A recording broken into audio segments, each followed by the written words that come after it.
宜欢姑娘啊，一会儿皇上可就来临幸你了，可千万不要忘了之前学过的规矩哦，好好的侍奉皇上。好，挂帘子。这。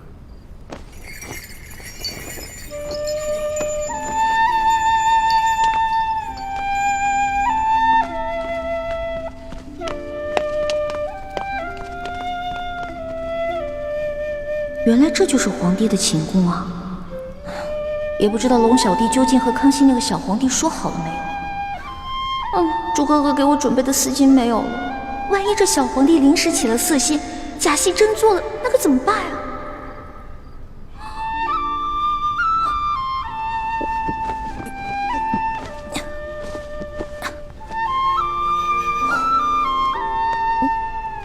完了完了！朱哥哥要是看到我穿成这个样子，肯定会气个半死。要不趁这个小皇帝还没来，我赶紧溜了吧。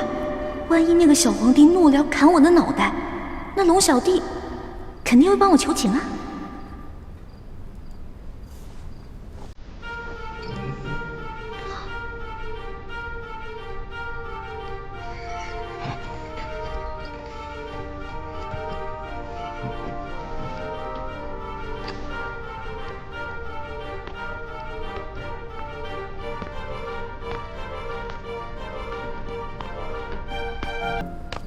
你要去哪儿啊？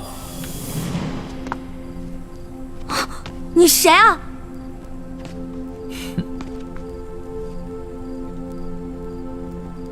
除了朕，还能有谁啊？你是皇上？你是皇上，为什么要戴面具啊？啊，朕喜欢在临幸后宫嫔妃之时，玩一些有情趣的小游戏。臣女一欢叩见皇上。皇上万岁万岁万万岁！起来吧，这里又没有外人，不必那么拘束。谢皇上。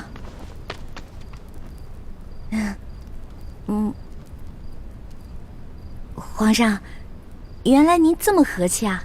我一直……不，说错了，臣女是臣女。没关系，这里没有外人，朕允许你自称我，这样说起话来才更自在。对了，你刚刚要去哪儿啊？我刚刚觉得这屋太黑了，我打算出去找几盏灯，拿回来点一下。朕在就寝的时候啊，喜欢光线暗一些。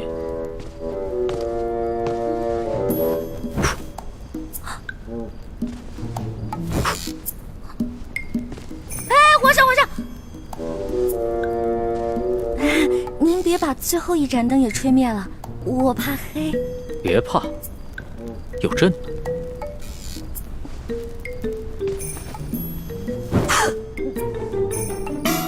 你看起来好像在发抖啊，很怕朕啊？我没有，我只是觉得这屋子比较冷而已。哦，你穿的这么少啊，难怪会冷。要不然这样，你到朕的龙床上躺一会儿，盖着被子暖暖身子。让我上床，这小皇帝果然没安好心。我突然不冷了。那就让朕抱抱你，替你暖暖身子。你果然很怕朕啊。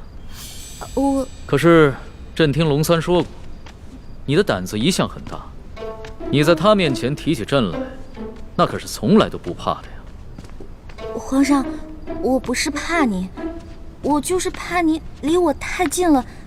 咱不是说好了的吗？朕和你说好了什么呀？不是我跟您说好的，是龙三跟你说好的。您忘了，咱们这次只是将计就计，您假装宠幸我，为了博取鳌拜的信任啊。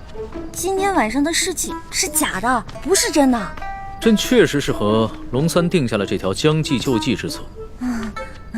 只是这漫漫长夜，何苦虚度？咱们也不必演戏了，就让朕真的信了你，再说了，这全天下又有哪一个女子不想做朕的女人呢？皇上，这天下女子也不尽是贪图荣华富贵之辈啊。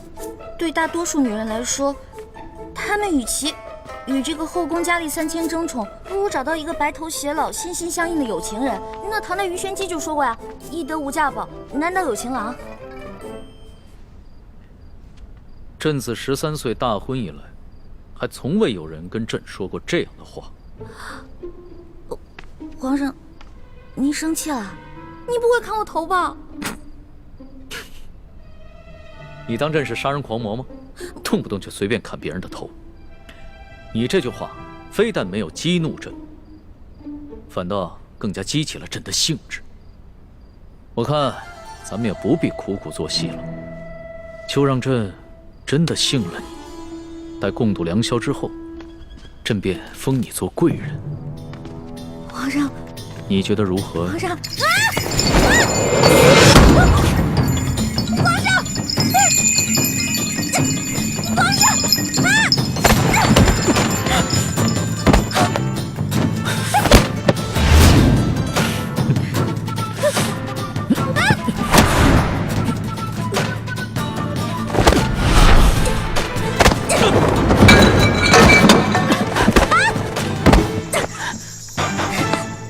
皇上，谁让你们进来的？启禀皇上，奴才见到殿内没了灯光，又有打斗之声，还以为来了刺客，所以赶紧进来护驾。刺客？什么刺客？哪有什么刺客？没有朕的旨意，谁也不许进来。这……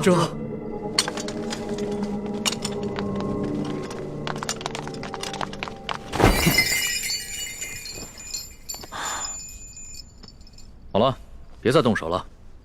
再动手的话，真把你当刺客，你这颗脑袋就真的搬家了。你哭什么呀？皇上欺负人！朕怎么就欺负你了？是你先对朕出的手啊！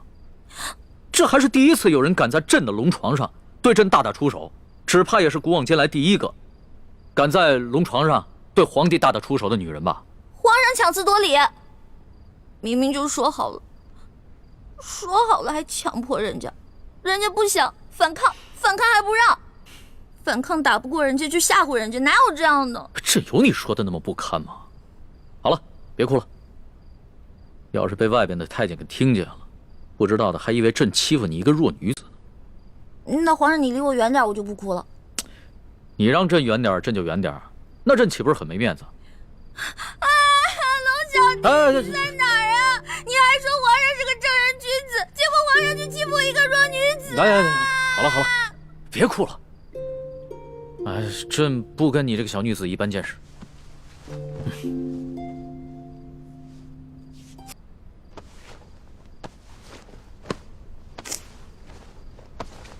你找什么呢？我想找个手巾擦擦脸。这龙床上哪有手巾啊？朕也不想传太监打扰我们。哎，你又想干嘛？放心吧，朕不会动你的。朕堂堂天子一言九鼎，给你擦个眼泪。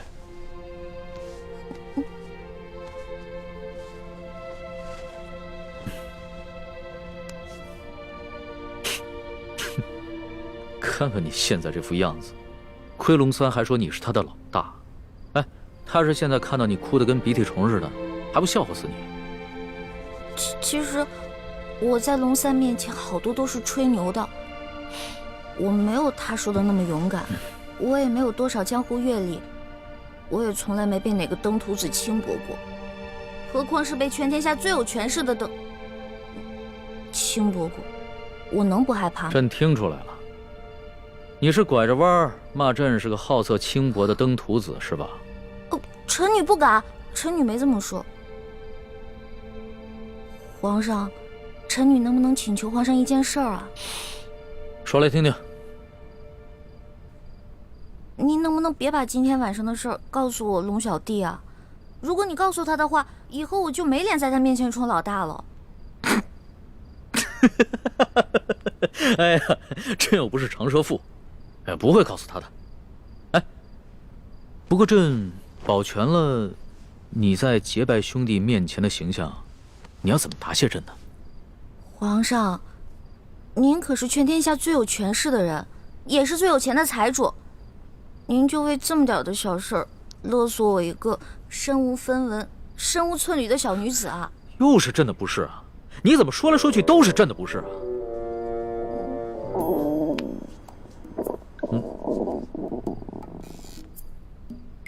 什么声音？是我肚子叫。我今天晚上实在太紧张了，所以没有吃晚饭，现在特别饿。朕想起来了，你最大的爱好就是吃。龙三跟朕说过，你现在在替朕办差，朕也不能让你饿着肚子。说吧，想吃什么？谢皇上，我想吃烤鸭、炸虾丸子、蒸乳酪，还有黄焖小羊排，还有素八碟、珍珠翡翠羹、水晶包子、豌豆黄，再加一壶桂花酿。哎，皇上，你怎么知道我喜欢吃什么呀？这个是龙三跟朕说的。龙三跟朕说呀，你们两个头2次见面的时候啊，你都在跟他抢吃的，朕听着有趣儿，所以印象也就特别深刻。这个龙三，以后再也不理他，怎么把我什么都告诉人家？朕可不是人家，朕是皇上。来人，掌灯，传膳。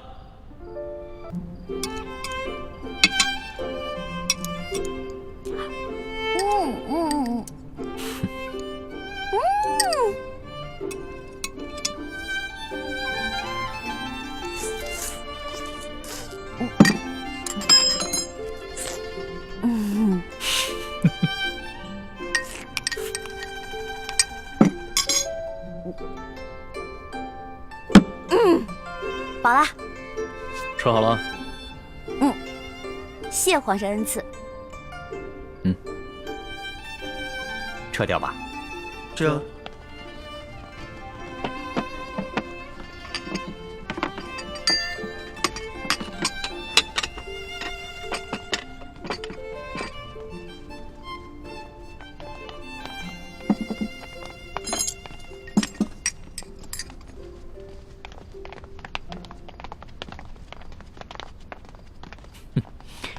看你吃东西啊，还真是有趣儿。你一个女孩居然能吃得这么香，你这小小的肚子里，到底是怎么装得下这么多东西的呀？要论得上吃啊，这朕的整个后宫，无人及得上你。哎呀，那是他们装的。因为您是皇上嘛，他们在军前得注意自己的礼仪，所以要压制自己的食欲嘛。孔圣人也说过呀，人生3大乐趣，食、色、性也。所以呢，这个美食是人生最大的乐趣之一。说得对。食色是人之本性，现在食之乐趣你已经享受过了，要不要再享受一下色之乐趣啊？看来这个色狼皇帝还真是狼心不死啊！哎呀，要是猪哥哥给我的丝巾在就好了，让我骗他闻一闻，就能让他乖乖睡着了。哎呀，这一夜良宵还剩一半啊！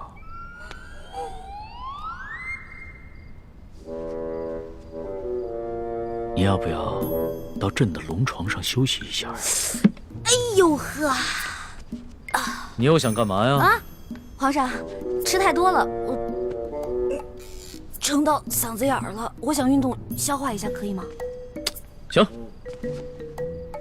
要是连这个朕都不准，那朕岂不是很不懂得怜香惜玉啊？你既然想消食，那就请便吧。谢皇上恩典。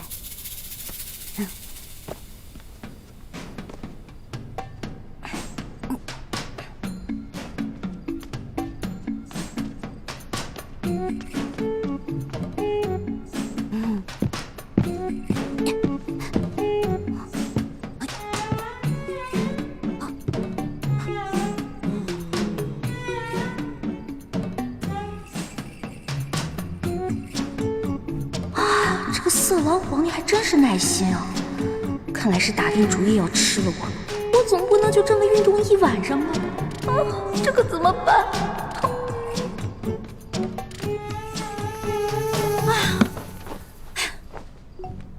死我了！你累了啊？那要不要到朕的龙床上休息一下？哎呦，皇上，我可能吃坏肚子了，我肚子特别疼，刚才吃了好多杂七杂八的，特别疼。现在你肚子疼啊？啊，那要不要朕传个太医给你瞧瞧？哎，那不必了，我只要回自己的房间睡一会儿就行了。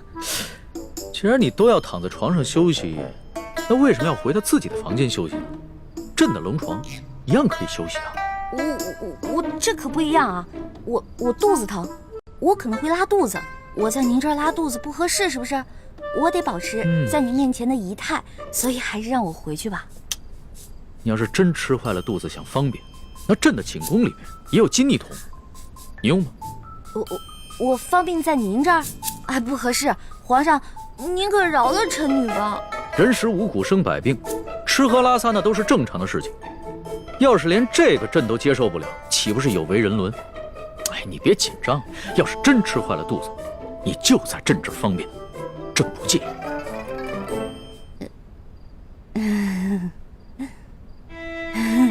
你看着我干嘛呀？黔驴技穷了，是吗？这个色狼皇帝想吃了我，门儿都没有。哎，有了，我可以骗他行酒令，我灌醉他。为什么又不说话了？是不是又在想什么花招啊？哎，皇上，咱们玩耍骰子赌酒吧。这样，咱们赌，如果你赢了，我就听您的上龙床；但如果你输了，您就让李公公送我回去。怎么样，敢不敢赌啊？这倒是挺有趣的，还从来没有人敢跟朕耍骰子赌酒的。好，朕就依你。来人，上一壶酒，再加2副骰盅。哎，等一下，上1坛酒。皇上要喝酒，咱们就喝大的，杯算什么呀？咱们用碗喝怎么样？好，那朕就看一看你的酒量到底有多好。皇上不好意思啊，您输了，喝酒，喝。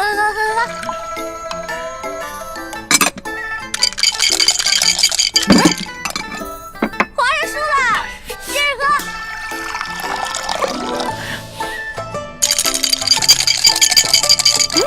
又输了，来，我给您满上。又输了，喝。又输了，接着喝。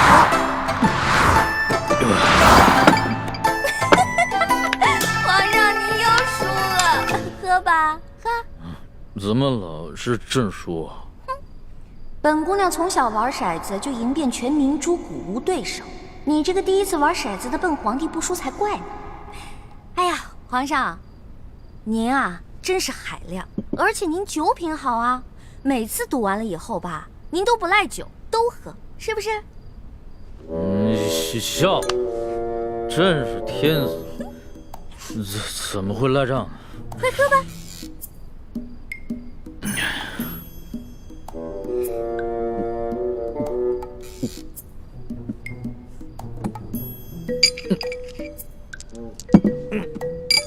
皇上，咱们再来一局呗。不行，皇上，不行，真不行。哎，去哪儿啊？这酒还没喝呢，皇上。哎，皇上，皇上。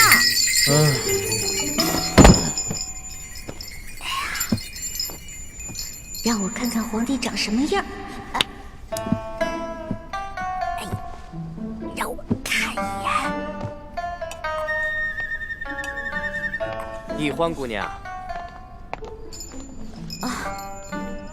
李公公，皇上已经安寝了，易欢姑娘，请回吧。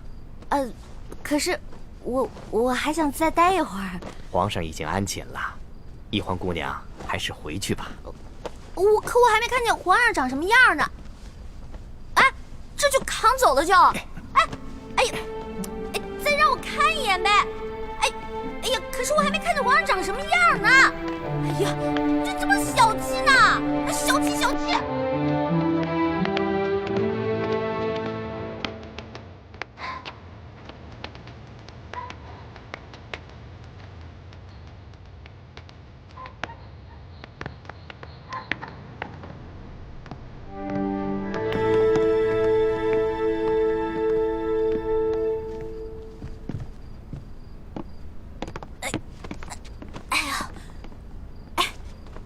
公公，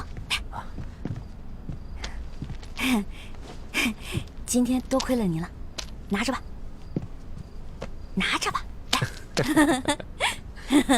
易欢姑娘，你可真是大方啊！嗨，今天我看皇上对待易欢姑娘，比封了正位的娘娘还要特殊。易欢姑娘日后一定能够飞黄腾达。哎，多谢李公公啊！这假如以后皇上再传我侍寝的话，还得有劳李公公多多照顾。小小诚意，小小诚意啊！等我以后飞黄腾达了，少不了你的好处。好说，好说。易欢姑娘，这时候也不早了，快歇着吧。好嘞，好嘞，我走了。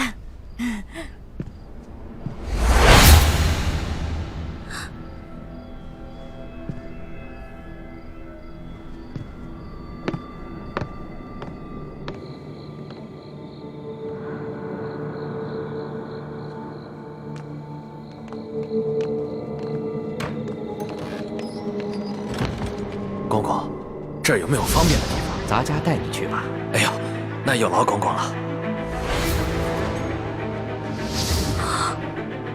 原来这个李公公就是鳌拜埋伏在皇上身边的内线，那他肯定早就得到了鳌拜的指示，所以才会不动声色的关照我。别怕，是。你怎么穿成这样？朱哥哥，你怎么来了？那康熙有没有碰你？我刚才去见了倾城才知道，原来这宫中给皇帝侍寝，居然要脱光，再由太监用红绸裹着送到龙床上。你没事吧？哎呀，我没，哎呦，我当然没事了。真的没事？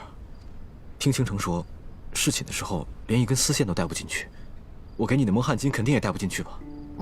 那你怎么应付的？我就不信，那康熙看到你这个样子，他会不动心吗？他刚开始是有点动心，对我有点动手动脚的。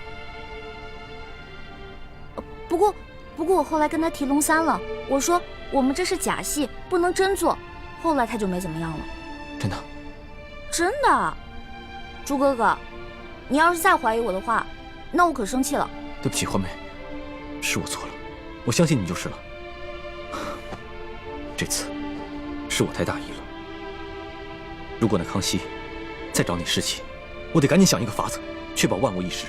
哎呀，朱哥哥，你先别着急嘛，我有重要的事情要告诉你。我才发现，原来这个李公公就是跟鳌拜勾结的内奸，怪不得李公公今天这么照顾我呢，肯定是鳌拜提前跟他打过招呼了。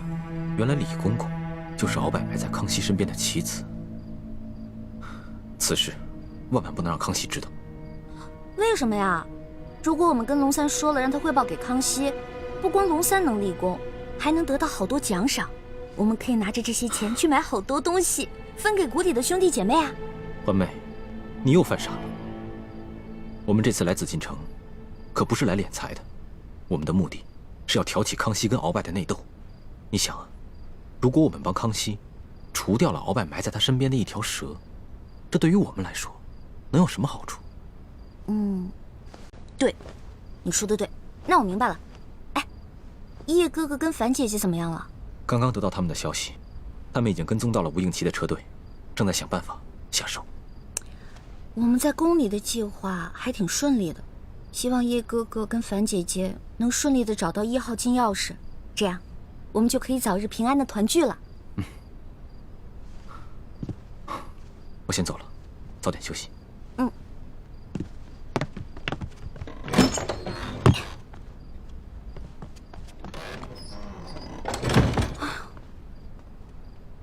折腾了一晚上，也没看到那个小皇帝长什么样。他长什么样呢？你觉得如何？皇上啊！嗨，我管他长什么样呢，反正不过就是一个风流流氓鬼。呸！不管了，睡觉。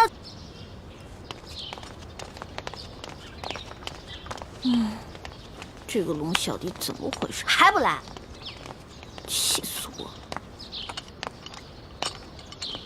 老大，哎，放手，待会儿被人看见了，咱俩都有麻烦。我问你，为说呢？要不是昨天晚上你把皇上灌多了，啊，今天我值班，他没醒的话，我能擅离职守吗？哎呀，那个小皇帝啊，真不行，非要跟我喝酒玩骰子，我几下直接倒了。知道我是谁吗？我可是赌遍全乡无敌手啊！他能玩得过我吗？直接被我撂倒。小弟明白了，这个老大不仅武功比小弟高明，这别的本事也比小弟高明。那是，不然怎么做你老大呀？来啊，来，啊，过来，说句话。臭死了！怎么浑身酒味啊？没有吧？我有酒味吗？我早上漱口了呀。昨天晚上偷着喝酒啦？对啊，我跟我几个好兄弟在喝酒，又在拼骰子，输了不少钱呢。我输了多少啊？反正啊，这大半年的俸禄是没了。老大，你可得帮帮我。放心，我是你老大，你是我小弟，你的事儿就是我的事儿。回头老大教你几招，保准你把钱全都赢回来，怎么样？真的？那当然。老大，你是不是所有赌术都会啊？也不是啦，毕竟老大也是个小姑娘嘛，小姑娘家家的，又不能经常往赌场里跑，是不是？是，老大还是个淑女嘛。差不多吧。老大，跟你说一件事儿。接下来呢，皇上为了掩鳌拜耳目，会接着找你侍寝。昨天晚上，皇上是不是对你还算客气啊？别提了，那个小皇帝简直就是个风流色鬼，刚开始还想对我动手动脚的。老大，那你没被吓哭啊？哼，怎么可能啊！我是老大，武功高强着呢。后来我就跟他喝酒玩骰子，清，小皇帝倒了。老大智勇双全，小弟佩服。还好吧。哎，知道这是什么吗？骰子。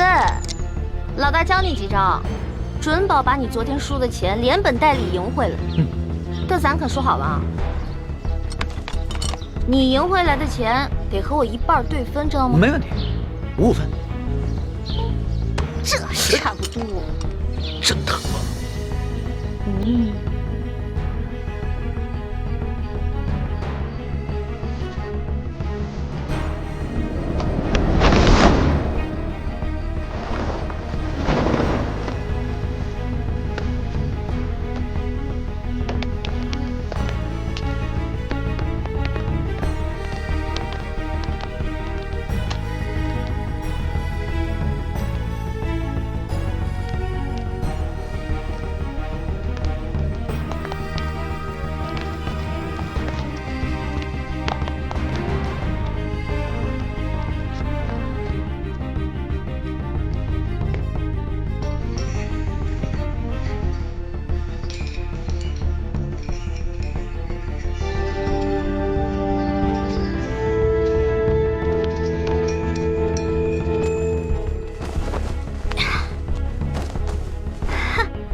这下万无一失了。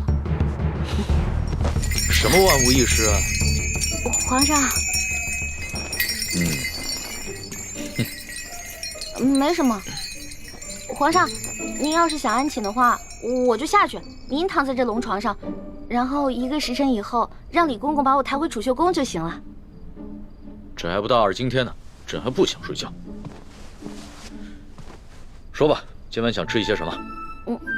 不瞒皇上说，昨天吃太撑了，结果今天积食1天，什么都吃不下。你要不要朕选个太医给你瞧瞧啊？不用了，宣太医又得吃药，我这从小到大吃药，我都害怕了。我看你这活蹦乱跳的，也不像有什么病症，为什么从小到大要吃药啊？我不有一个头疼的隐疾啊，这病起来吧，简直要人命。我爹呢，从小给我找了好多郎中，所有郎中都说无药可治，只有一个郎中说可以治，但是他说的是个偏方，而且这个药引这个药引实在太难弄了。什么药引这么难找？你告诉朕，朕给你找。谢谢皇上，还是算了吧。算什么算？快说。这个药引就是龙珠。龙珠？什么是龙珠啊？就是皇上的眼泪啊，是您的眼泪啊。不过您是皇上，您是天子，您怎么可能为我流泪呢？那这就有点难办了。说实话，朕从小长大，除了8岁的时候，父母双亲薨逝以外，还从来没有掉过眼泪呢。没事儿，这只是个传说，奴婢都不放在心上，皇上就更不用当真了。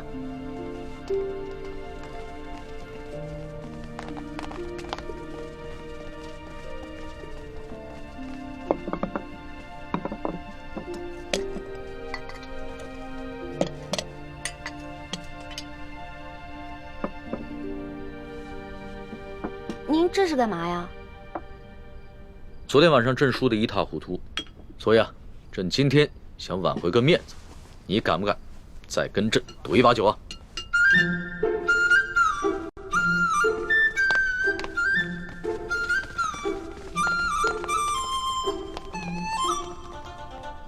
可以啊，不过到时候皇上输了可别赖账啊。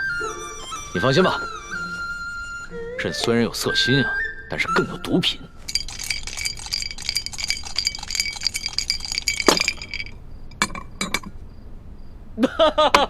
你又说了，来，喝。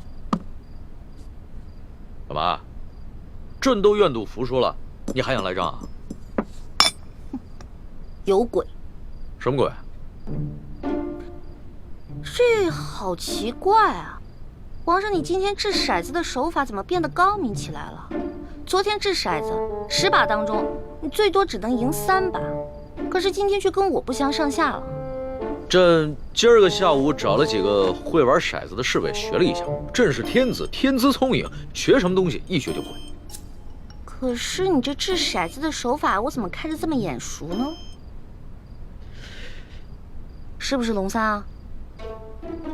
果真是他，他居然把我传授给他的独家秘籍传授给皇上了。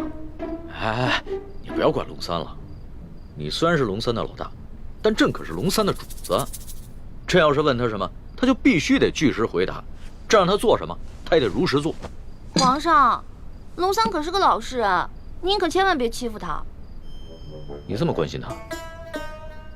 我在我们这一辈当中是年龄最小的，所以呢，好不容易当个老大，而且他这个小弟还特别的崇拜我，我当然得维护他、保护他了。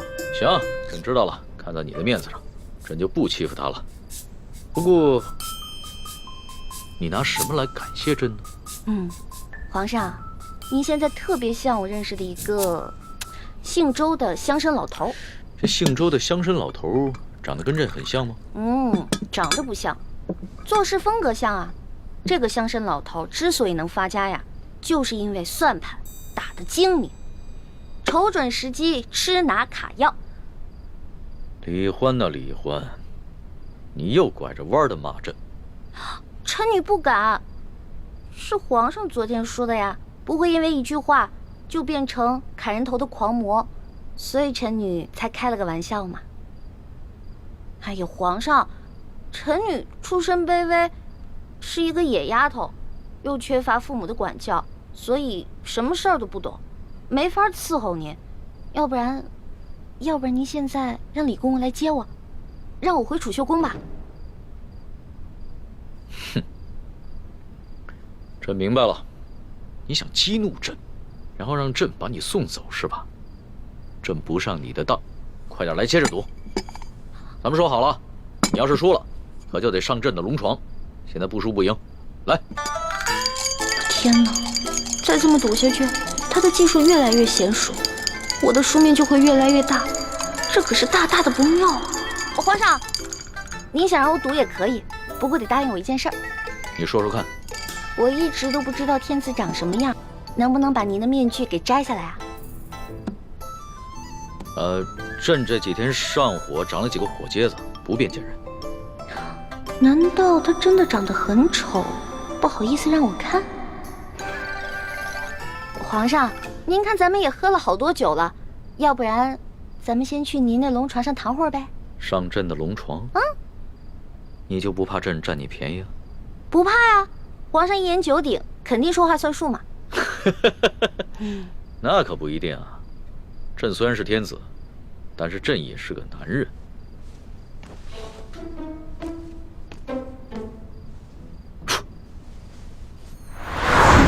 哎，你不是很怕黑吗？有皇上在，奴婢就不怕黑。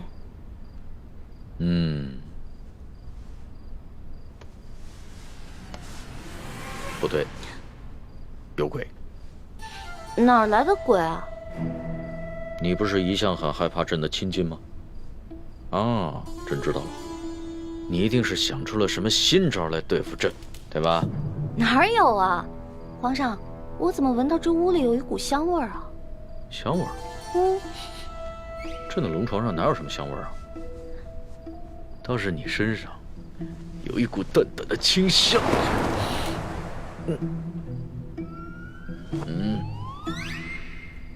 皇上，皇上，咸猪手，不对，咸龙爪。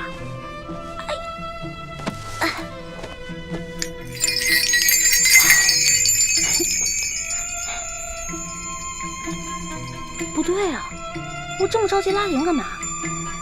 先看一看这小皇帝长什么样，一直戴着面具，得多丑啊！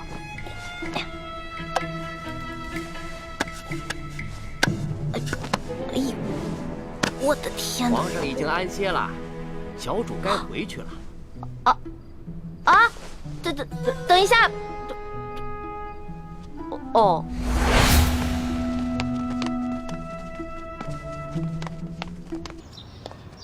这个龙小弟又迟到，看我一会儿怎么教训你！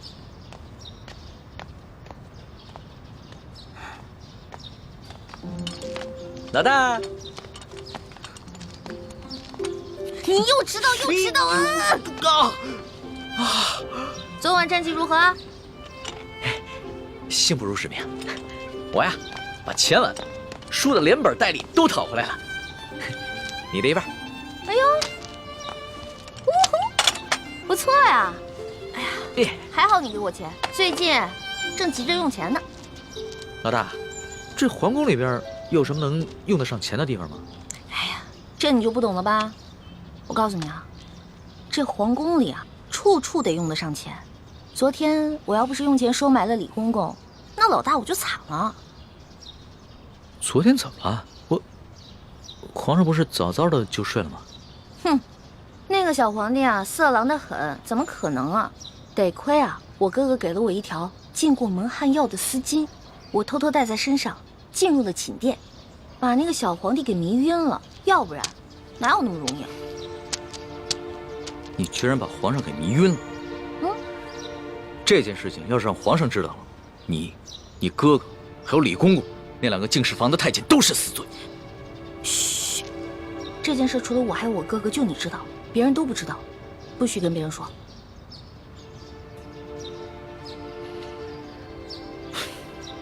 老大，你不应该告诉我，陷我于两难。如果我跟皇上说了，那就是对你不义；如果不说，那就是对皇上不忠。我又不是去害皇上，我是为了自保。哎，你可别为了你的主子皇帝出卖我啊！如果真是那样的话，那我可就跟你割袍断义了啊！老大，不是我说你，你也太任性妄为了。要不是我在皇上面前说你好话，你有几个脑袋也早就掉干净了。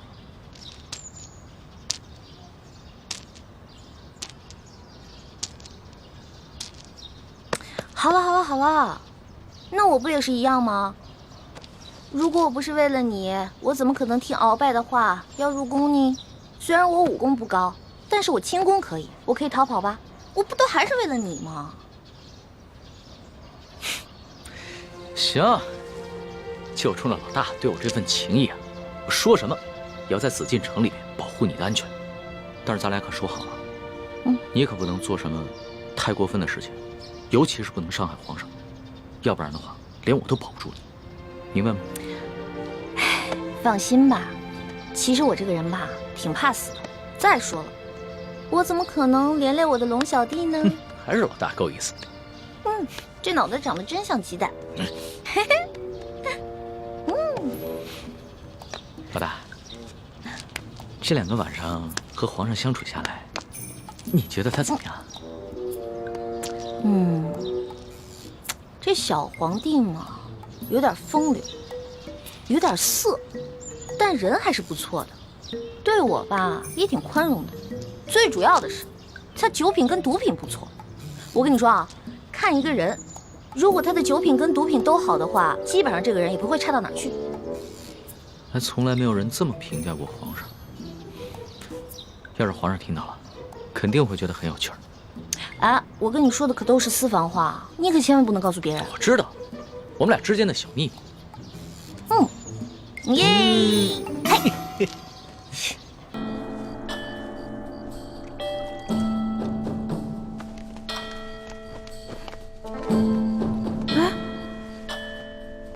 我的衣服和丝巾呢？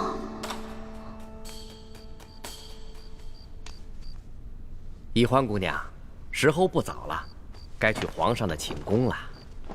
哎，等一下，李公公，我放在这儿的衣服跟丝巾呢？宜欢姑娘，反正也用不着了，我就让宫女们都拿去清洗了。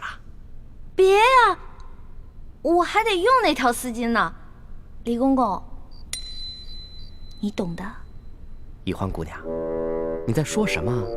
咱家听不懂啊。不过你在进宫之前，你爹爹应该教导过你啊。进到宫之后呢，要少说话，守规矩，你应该明白。李公公，您不会是把我那条丝巾故意拿走的吧？侍寝的时候啊，什么都不能带，这是宫中的规矩，所有人呐都要遵守。完了完了，这下完了，怎么办呢？今晚没了丝巾，哎呀，李公公这个家伙，肯定是识破了我的丝巾有迷药，怕带干洗。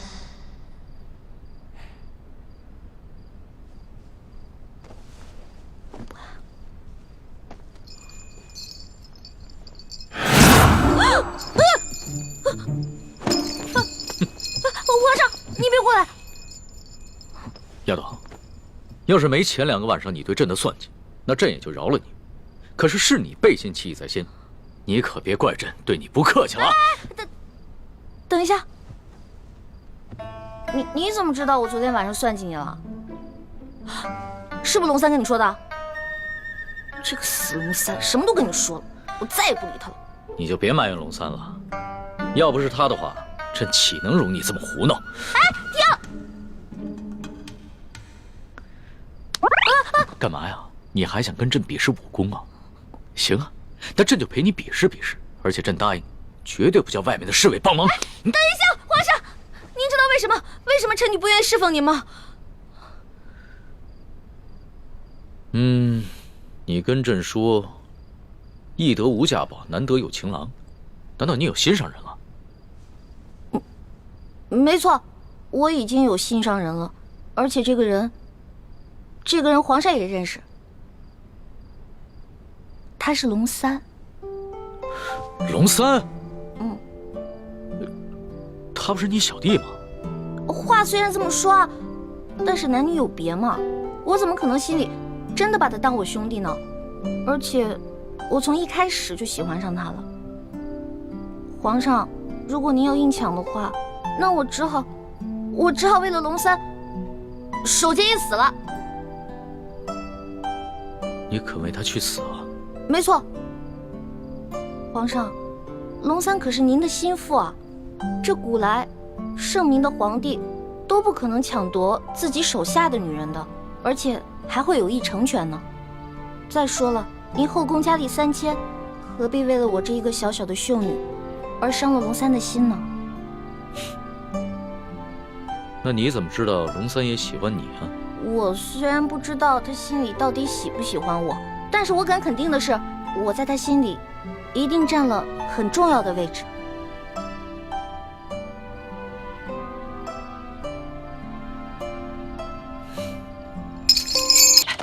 老大，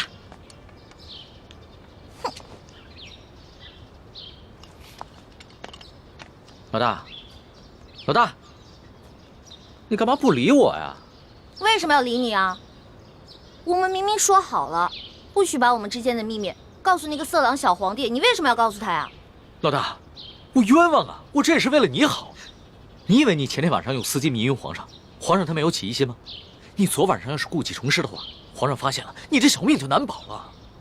所以啊，我才去找李公公，让他把你的丝巾给收了去，还在皇上面前替你百般求情。没想到你反过来还怨我，狗咬吕洞宾，不识好人心。你说的真的假的呀？那当然是真的，我们俩是拜把子兄弟，我会骗你吗？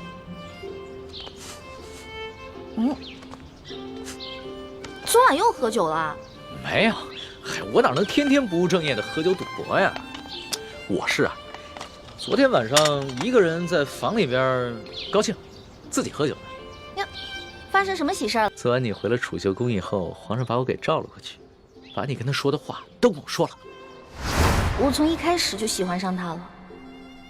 皇上，如果您要硬抢的话，那我只好为了龙三守节一死了。所以，老大，你跟皇上说的都是真的，对吧？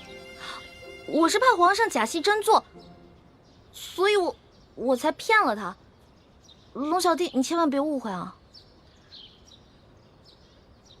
你只是骗皇上。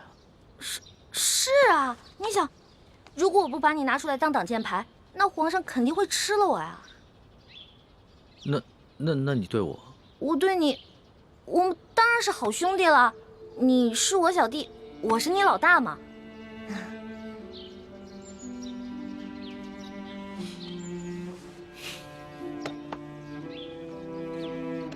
怎么了？你生气了？不是生气，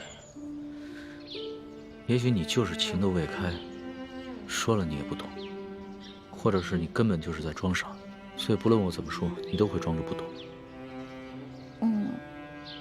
我们两个不是一直挺好的吗？我们俩是兄弟，这样相处不是也一直挺好的吗？那是以前，那是我还以为你是个男人的时候。可你现在呢，就是一个明艳动人、活泼可爱的女子，我怎么把你当成同性兄弟看待啊？龙小弟，我忘了告诉你了，我其实从小就许配给人家了。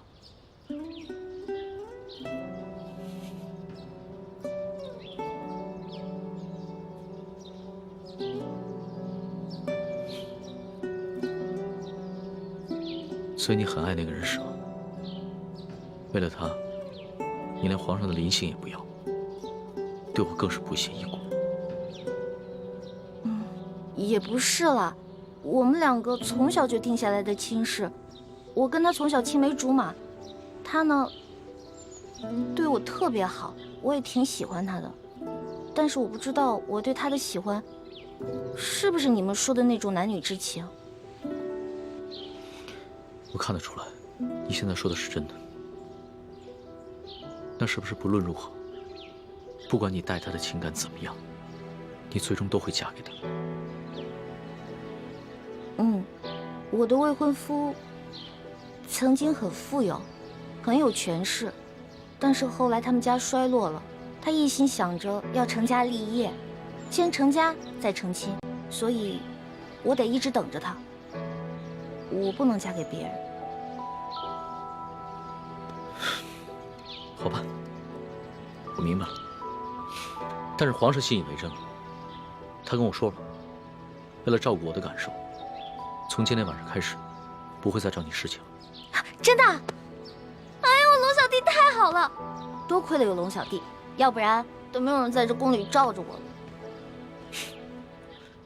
所以在你心里，对我这个龙小弟的印象，至少比皇上好了很多，是吗？那当然了，咱们两个属于一见如故。这要是皇上跟我拜把子呀，我才不跟他拜呢。皇上怎么可能跟你拜把子呢？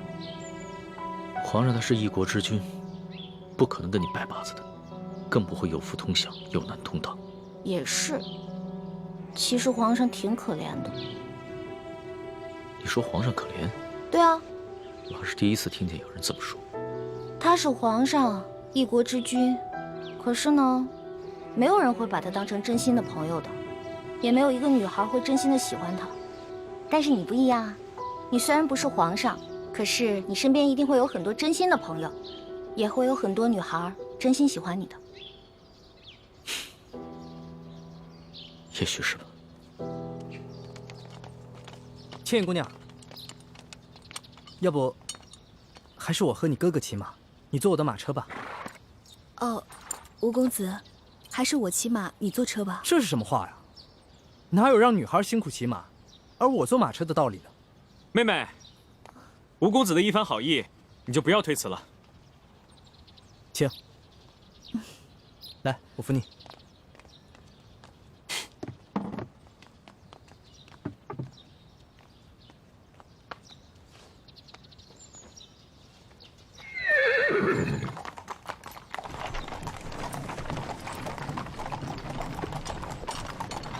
宣皇上口谕，封秀女易欢姑娘为答应，入住永和宫。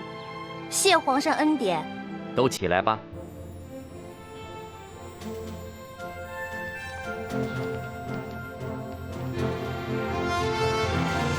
哟，易欢，你这一连侍寝3日，我们还以为皇上多宠爱你，没想到就封了个品阶最小的答应。答应就答应吧，反正对我来说都一样。易欢姑娘，您也不必失意。皇上自亲政以来，还从未一连3日召同一人侍寝，这足见皇上对易欢姑娘还是与众不同。虽然只是暂时封了个答应，想必是易欢姑娘有什么地方惹皇上不高兴了。皇上只是稍稍惩戒一下，只要易欢姑娘能够吸取教训，想必皇上还会有恩旨的。谁要讨好那个色狼皇帝了？我才不在乎什么品阶呢。永和宫是雪姐姐的住处，小皇帝阴差阳错的把我安排在了永和宫，比让我当皇后独居中宫都好。易欢姑娘，永和宫的住处已经收拾妥当了，随奴才前去吧。有劳李公公。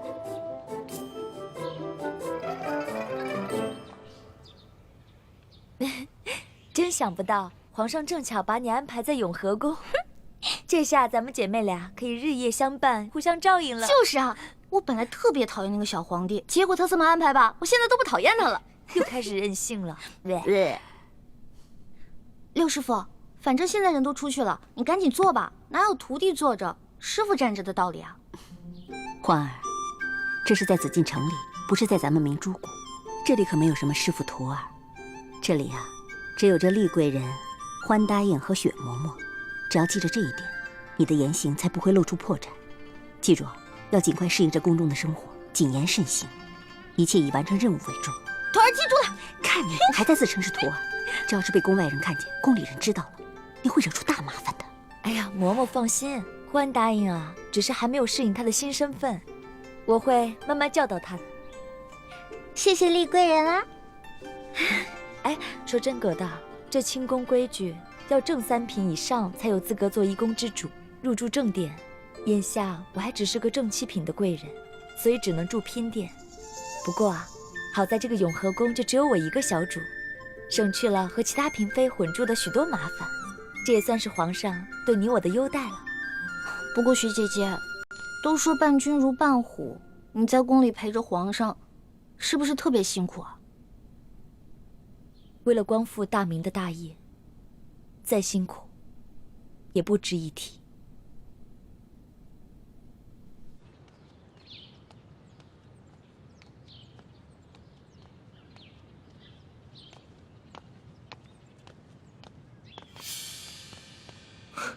李公公，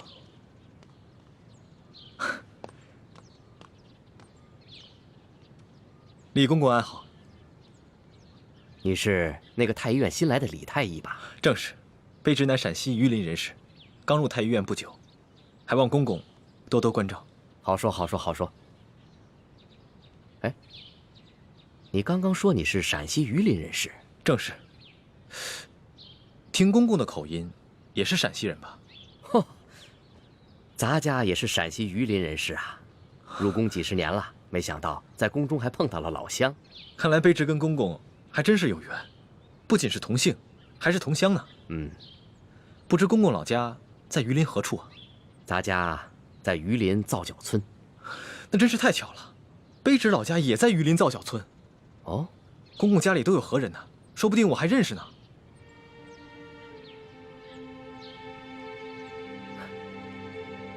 不可能，不可能，不可能，不可能！咱家进宫已经30多年了，那个时候家乡闹兵祸，我的家人都被张献忠的部下给杀死了。卑职不小心触及了公公的伤心事，实在是抱歉。无妨无妨。李太医，你是咱家在这宫中遇到的第一个同乡，又都姓李，这说起来，咱们500年前还是一家人呢。你放心吧，咱家日后一定会多多照应你的。多谢公公。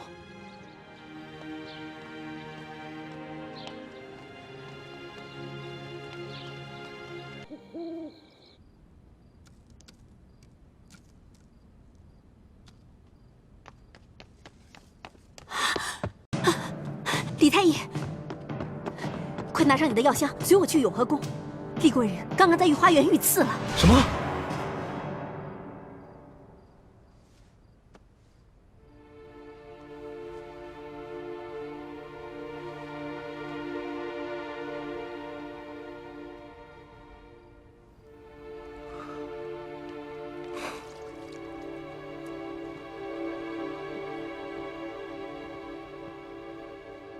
还好没有伤及要害，他的伤我已经处理过了，只是因为失血过多，暂时还昏迷不醒。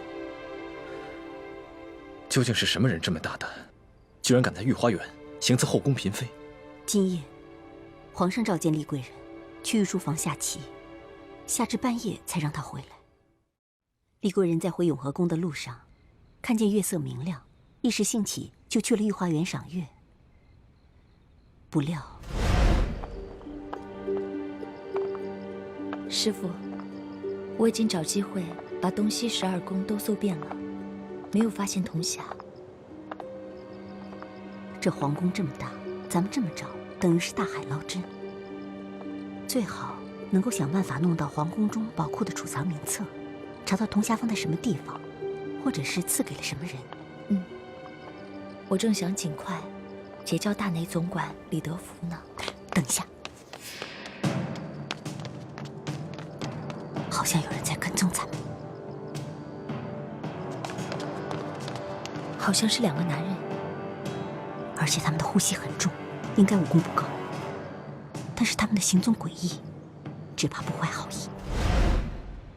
当时为了不暴露身份，我们既不能施展轻功，也不能反抗，而只能借着巧劲儿避开要害部位。但他们的目标似乎只针对厉贵人。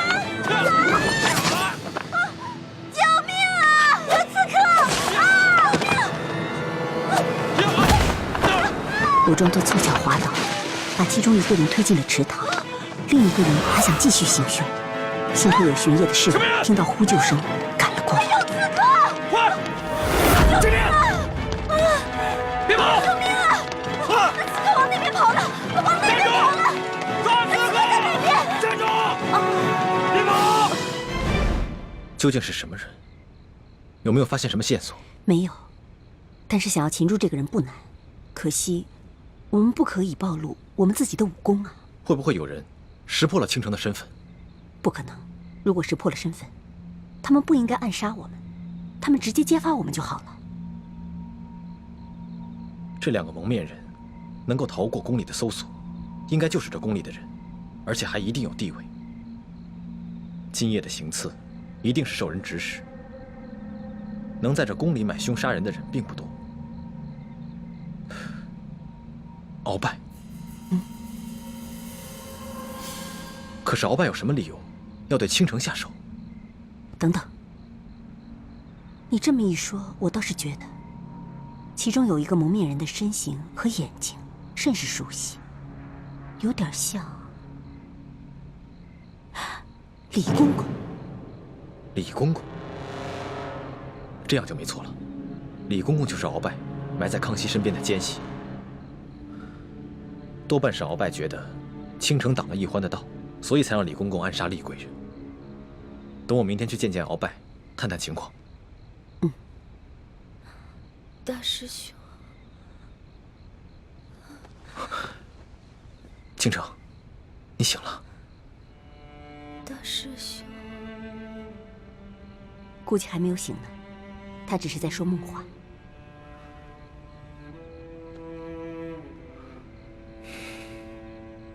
六师傅，让倾城撤离紫禁城吧，我们换一种方式寻找童霞。不行，倾城入宫以来，他已经成功的得到皇上的宠爱，他现在又很用心的结交内奸，我相信我们很快就能拿到皇宫宝库的储物名册，查到童霞的下落。所以在这个时候，我怎么可能功亏一篑？可是让他一个人留在紫禁城里，委身侍敌，实在太危险了，也太委屈他了。个人承受的委屈和痛苦，比起国破家亡来说，根本就不值得一提。太子，如果你执意优柔寡断、儿女情长，岂不是让整个联盟的数万义士寒心吗？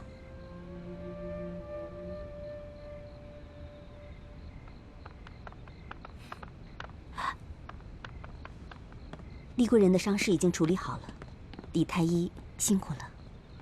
那微臣先告退了，回头微臣再煎一副治伤的药来。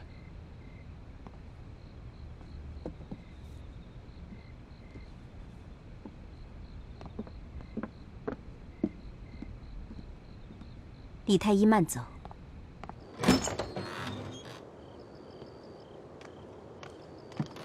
李太医，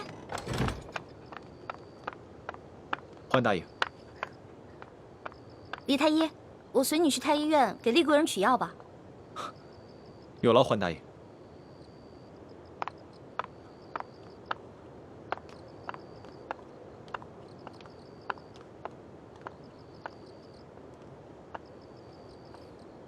朱哥哥，你知道吗？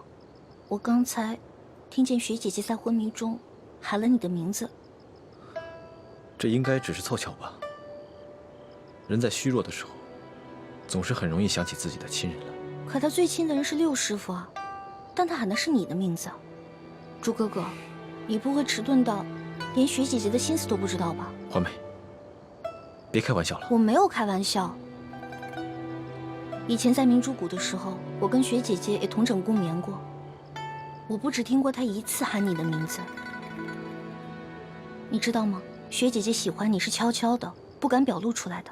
欢梅，有些事情，就算我们心里明白，也不要说破，因为除了带给大家尴尬，扰乱大家的心神，没有任何的作用。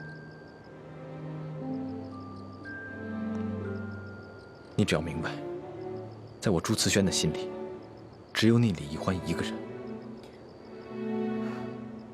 其他人对我来说，都只是朋友，还有亲人。听你这样说，我更加为雪姐姐难过了。那种暗恋的绝望感，雪姐姐一定很痛苦。你不要再说了。咱们这群明珠谷长大的孩子，尤其是我，在没有完成明珠谷的大业之前，不要说是幸福，连痛苦的资格都没有。